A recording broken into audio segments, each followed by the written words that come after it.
So, ayan, regarding dun sa ER post, ayan, sasagutin ko na kayo. Ayan, para matapos ng inyong chismis dyan.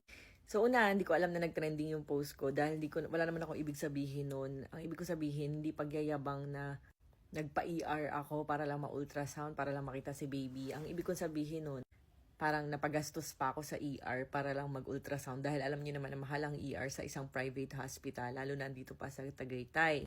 So sabi niya, nakakapagtaka rin ang hospital na yan, bakit pinayagan na sa ER pumunta, hindi naman emergency ang case niya. So tulad nga po ng pinost ko, meron po akong spotting nung January 13 and ang alam ko January 14 ako nagpa-ER. And kausap ko yung staff ko noon, pinapunta ko kasi sa ospital or pinatawag ko, di ko alam kung sumunod pumunta ba doon or tinawagan niya. Ang sabi daw sa kanya ng ospital, kailangan daw na parang ma-admit sa ER bago daw ma-ultrasound dahil wala daw ultrasound nung time na yun. Para sa mga parang outpatient at tatawag doon ganun. Pero kung ma-ER daw, i-ultrasound daw. And doon din sa mismong ospital, sila rin ang nagsabi na magpa-ER daw ako para nga ma-ultrasound and kailangan daw 2 o'clock nandun ako dahil 2:30 daw ang start ng ultrasound ng mga emergency room. So hindi po ako nagpa-ER para lang sa wala o trip-trip lang or what. Una-una, nagpa-ER ako dahil may spotting po ako noon. May spotting na ako nung nasa Batanes pa lang kami pero medyo pinky. Hanggang dito sa Japan, nakakarating products mo. Gamit namin ang Kagayaku soap at feminine mo. Pati mga kasamahan ko dito na farmer din. Beke naman.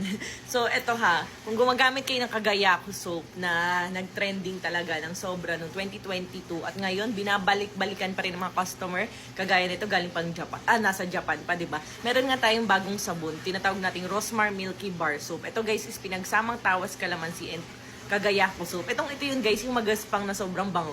And amoy vanilla, ganun. So, tawas kalamansi is good for siya, yung mga asim, baktol, alipunga, ganun. And ito naman is syempre 10 times instant whitening, pimple and scar remover. So, ito, napakamura lang nitong sabon natin na to.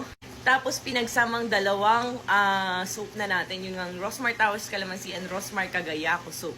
Ito yung itry nyo, sobrang ganda talaga. And syempre, kagaya nga sabi mo, gumagamit ka ng feminine wash. Ay, sobrang ganda talaga ng feminine wash natin. Alam nyo na, kaya taon-taon buntis yarn.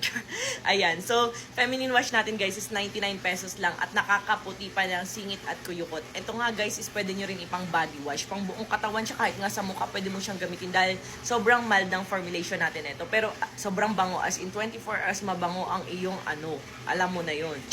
Ayan, diba? Ayan, so ito i-check out nyo na, ilalagay ko na sa caption kung paano Rosmar Milky Bar Soap and Rosmar Feminine Wash. Meron tayo nitong color blue, hindi ko lang alam kung nasan. Yun naman